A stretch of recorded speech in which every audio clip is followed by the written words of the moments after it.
Hi friends, welcome back to ARC Tutorials. This is AI concept series. In today's episode, we are going to learn what is supervised learning in AI. In the last few episodes where I started the introduction, I talked about machine learning, I talked about large learning models, and we keep hearing the word learning. What does it really mean? Let's go ahead and learn that, especially what is supervised learning. Now, supervised learning is a machine learning technique where models learn from labeled data. That means you have a fixed set of input and output that you pair them and you then put a label to it. That's how machines know that given certain input, this is the expected output. That is called labeled data. There are a lot of companies which do the labeling work. It's outsourced. Even Facebook, ChatGPT, OpenAI, Google, all of them have labeled data and unlabeled data. Labeled data is where you create input output pairs. So what is the expected outcome of this? The outcome is the model that comes out of this learning should be able to predict correct output for new and unseen inputs. That means, let's say you're passing an input as A. Now when you pass a new input, which is B, it should be able to put a correct label to it and say this is an alphabet. That's the goal of the model through supervised learning.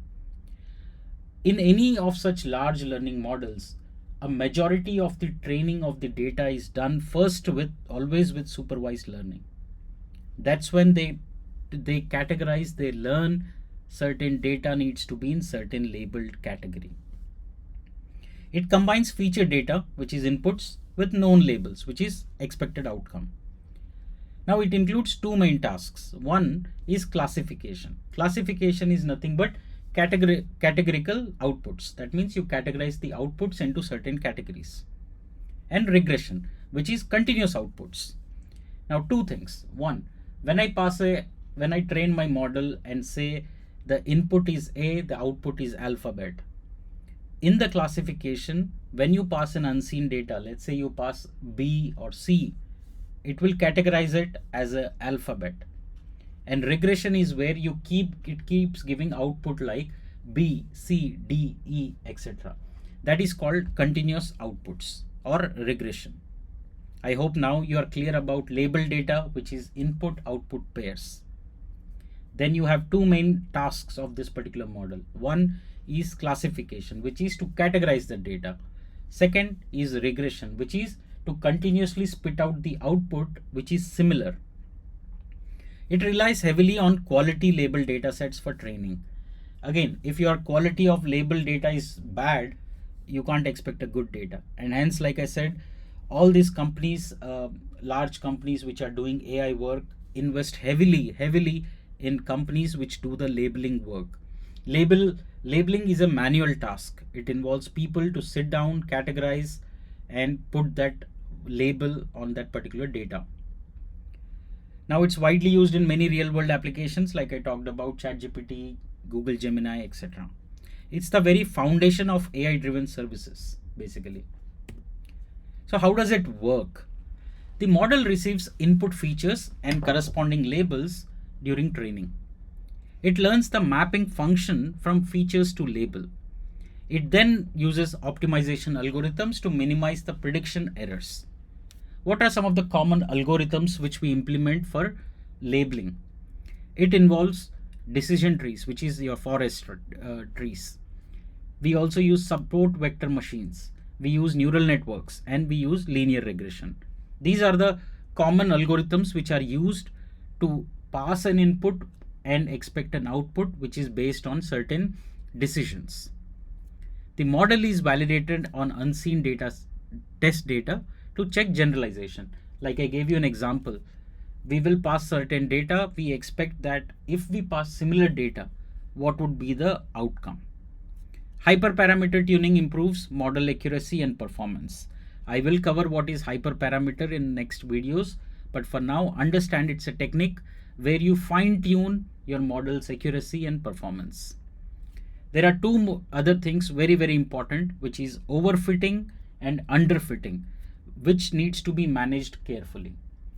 Your data set, which is input and output, depends upon these two parameters called overfitting and underfitting.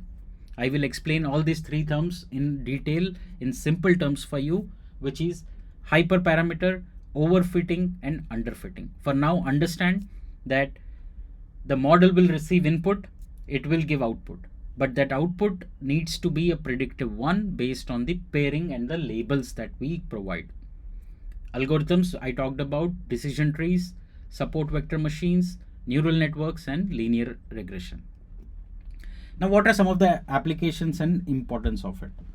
Now, when you see Gmail auto filtering your emails as spam, it's basically classifying messages based on certain patterns, certain labels, certain data that it was trained on. We can use it in fraud detection systems. We can use it in in-house built applications for predicting prices to go up or down based on location or size. Sentiment analysis, based if you pass 1,000 data set of where customers are talking positive, the sentiment is learned that whenever these keywords come, whenever this data comes in, it means it is good, positive, or it is negative. Same way, when you train a data with a lot of keywords like say gun, child abuse, or etc., the data categorizes them as dangerous, right? Or kind of restricted content. So those are the things that gets classified automatically. I hope it's clear now what is simple thing, which is supervised learning, where you pass input output in a pair which is labeled. That data gets to a model where it learns and start giving output for unseen data. That is called supervised learning.